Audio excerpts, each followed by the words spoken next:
Greetings and felicitations. Today on Pat's Crazy YouTube channel, I wanted to talk to you about a crazy idea that I had.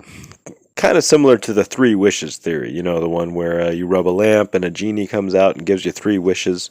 Well, what if you were to somehow, through a genie or an alien or something, gain access to any fictional spaceship that you could, you know, from Star Wars or Star Trek or Doctor Who or any kind of fiction that you could think of, that would be your ship, and you could fully crew the ship with, let's say, 20 fictional characters that you could just, you would be the captain, and then you'd have these fictional characters available to serve you on your mission, whatever your mission might be, exploring space or whatever it would be.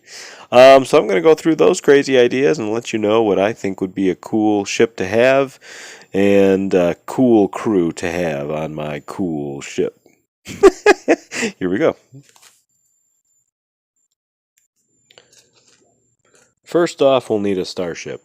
Now, the most obvious answer here is something like maybe like the Enterprise or something like the Millennium Falcon or something like that. I ended up going with Voyager from Star Trek Voyager, only from the final episode, what I call Endgame Voyager.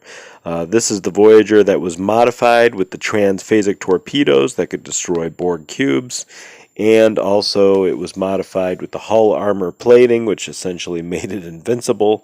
And I like the idea of being in a mostly invincible ship because I know enough about the cosmos, just from watching here on the planet Earth, that the cosmos can be kind of a dangerous place, and you could get killed or even worse. I mean, like, imagine if you got sucked into a black hole, the event horizon would actually slow down time so that you would be stuck in the moment of being ripped apart for what would feel like millions of years, where you'd still be alive but being ripped apart. So that's even worse than death.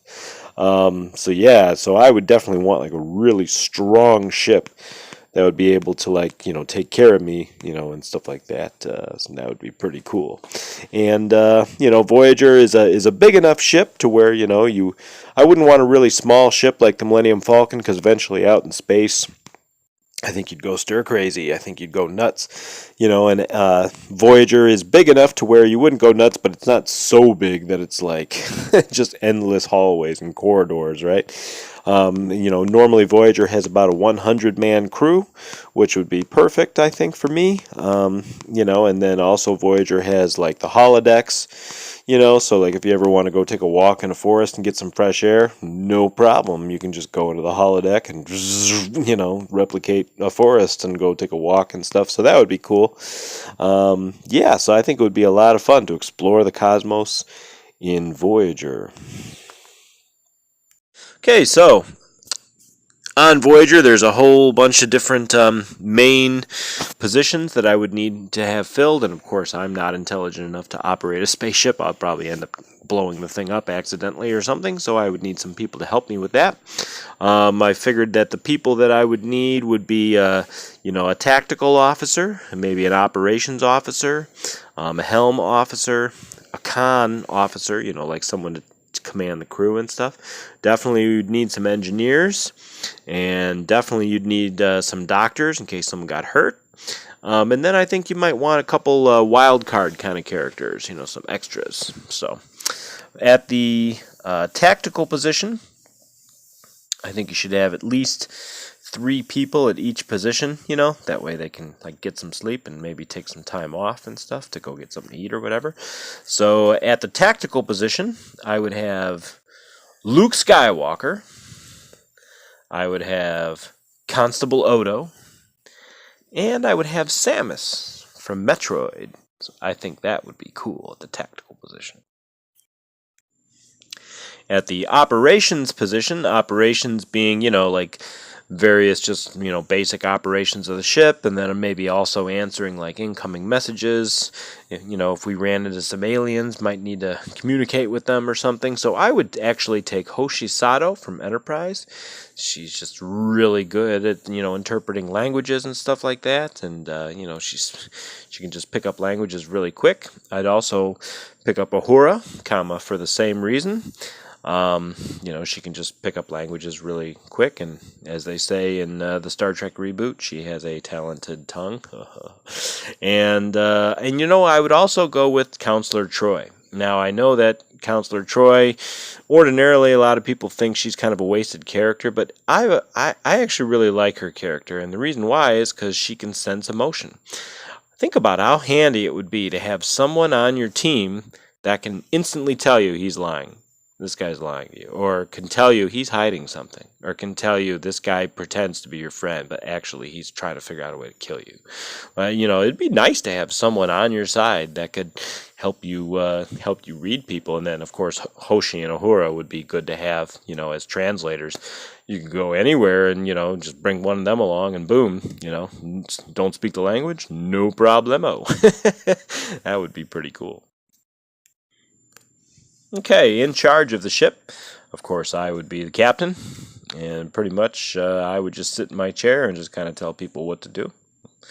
And but if I would want someone to actually play the role of captain who actually knew kind of what they were doing, like a first officer type, like a con type or something.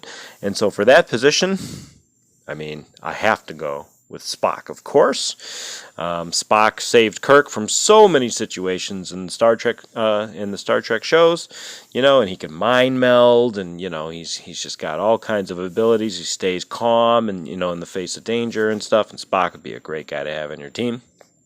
For the same reason, I love Commander Data. I think Commander Data would be awesome to have on your team. And another very wise person that might be good counsel, someone good as like a con person, I think would be Gandalf. Gandalf from Lord of the Rings. It'd be nice to have some magic spells. It's always nice to have a wizard on your teams. Definitely, I'd have Spock, Data, and Gandalf at this position. If you're going to have a starship, somebody's going to need to fly the thing, kid. And so at the helm, flying the ship, I'm definitely going to have Han Solo. I think Han Solo is an awesome pilot. Man, it'd be cool having Han Solo as the pilot of your Voyager. That'd be all right. And then when Solo wants to take a break, I'd have Rey from Force Awakens, because she's a pretty good pilot too. Solo liked her and pretty much passed the baton to her as the new awesome pilot. So yeah, I'd have her at the helm. And as my wild card person at the helm, I'd actually have Jadzia Dax. She's kind of an unlikely choice where you wouldn't think she'd be good at the helm, but I've seen enough Deep Space Nine to know she's really good at the helm, and because of her weird worm thing that she has in her belly, she's actually lived, I believe, 10 lifetimes. And so she's had previous entire lifetimes where she's learned how to pilot and stuff, so she's got so much knowledge and wisdom having lived for such a long time. She'd be good not only at the helm, but she'd also be good in like some other wisdom type categories too, and I never want to underestimate wisdom. Wisdom is very valuable.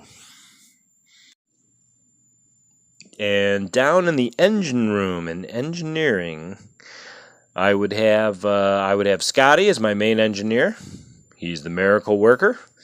I'd have Geordi LaForge. I think Geordi LaForge would be awesome to have as an engineer, especially with those visor. All the cool things that he can see with that thing. And I got to say, I'd dig Chief O'Brien. I'd have Chief O'Brien as an engineer. I think that'd be pretty nice to have Chief O'Brien as an engineer. So Scotty, Geordi, and O'Brien as my engineers. At some point in time, someone's going to get sick or someone's going to get hurt. And so, down in sick bay, I'd have some doctors to help the ill, to help the injured. And I'd go with Dr. Bashir from Deep Space Nine. He's genetically engineered to be a genius, and he's arguably the best doctor in all of Star Trek. So yeah, I'd go with Bashir. I'd also go with Dr. McCoy for obvious reasons. He's just a legendary doctor who can just, Jim, I think I can cure a rainy day. Right? He's Dr. McCoy.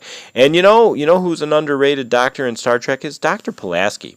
And as far as the new generation goes, I was never really a Dr. Crusher fan. I always liked Dr. Pulaski better. If you ever need a heart transplant, she's your girl. She can transplant your heart. Dr. Pulaski, she's very good at that. Now, another doctor that I really love from the Star Trek universe overall is the EMH from Voyager. Now, the thing is I'm not going to select him as a character in sickbay, and you know why? Well, because my spaceship is Voyager, and Voyager comes with the EMH. So, I've got 4 doctors with Voyager, and so it's almost like getting a free character. So that's pretty awesome. Although he has to stay in sick bay, but that's okay. So you could have, Dr. McCoy and the EMH working on your injury at the same time. While Pulaski takes a nap and Bashir is, getting some dinner or something. So that'd be pretty cool. That'd be all right for sick bay. All right, and so far I've had 18 characters, and just to round things off, I've got a couple extra. I just figured, rather may as well just round it up, make it 20. And so I'll take 2 extra characters, which are like kind of wild card characters that don't really fit at a position like sick bay or helm or tactical engineering. They're just kind of wild card characters. And so my first wild card character would be Master Yoda. Could you imagine if Master Yoda was on your spaceship and like some aliens mess with you and you'd be like, Yoda, can you take care of this? I mean, seriously, Master Yoda. Not to mention he's so wise and intelligent. I would just like to just listen to him talk and just hang around him, just see if I could get smarter or wiser or something. He's just one of those kind of guys. And for my other extra, this was a tough one. I almost considered Doctor Who, but I ended up not going with Doctor Who just because I'm just not as familiar with him, and he just always seemed to me to just be a regular human, although I think he's actually like a Time Lord or something. Maybe you Doctor Who fans can correct me here. But I ended up going instead with 7 of 9. 7 of 9, I mean, she's got the Borg shields. I'm not talking about her female attributes. That's, forget all that. I'm talking about her extensive knowledge of the galaxy. I mean, she's ridiculously knowledgeable. She's like a walking encyclopedia, and she can generate shields from her Borg implants. So something happens, and the rest of the crew is affected or injured or something. She can put her shields up. And, she might be the only one not affected, and she might end up saving all of us. I think that actually happened in one of the Voyager episodes, actually. Yeah, so Yoda and 7 of 9 would be my extras. And so, that's what I would have. I'd have the Starship Voyager with Luke, Odo, and Samus as my security people. Hoshi, Troy, and Uhura as my communication negotiation people. Spock, Data, and Gandalf as like my first officer type people. Han Solo, Rey, and Jadzia Dax flying the ship in the helm. Scotty, Geordi, and O'Brien in engineering. Dr. Bashir, Dr. McCoy, and Dr. Pulaski in the sickbay, and Yoda and 7 of 9 as my extras. Thanks for watching. What a strange video, huh? What do you think? What kind of spaceship would you like? What kind of crew members would you like to be on your side? Thanks. Have a great day.